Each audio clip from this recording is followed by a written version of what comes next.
Okay, more uses for derivatives.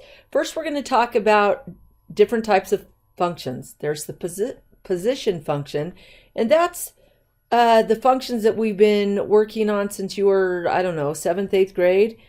So here's an example of a function, a parent function, right? So f of x is equal to x cubed. Well, when you plug an x value, say you plug in 2 cubed is 8, that's the height. That's the position the function will be at that x value. So that's the position function. Oftentimes we think of it as the parent function. The velocity, to find the velocity, remember velocity is the rate of change. You just take the derivative of the position function. So it's the first derivative.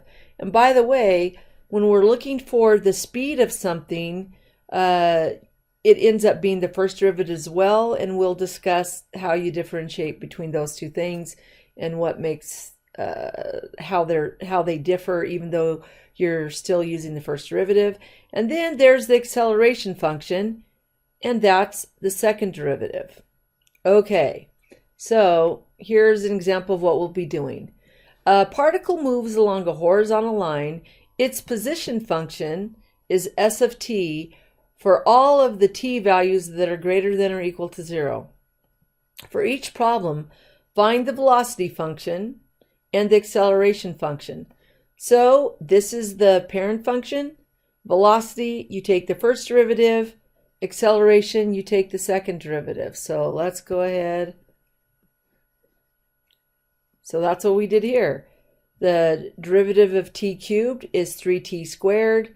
Subtract the derivative of 22 squared. Oh, look at that. Whoops, I didn't do the multiplication. So 44t. And then the derivative of 121t is just 121. Okay, so now because I made that mistake, there'll be a mistake down there that I need to fix. And then the acceleration is just the second derivative. So 3t squared, the derivative of that part of the function is 6t, and subtract the derivative of 44t would just be 44. And then there's going to be more complex problems. They might say when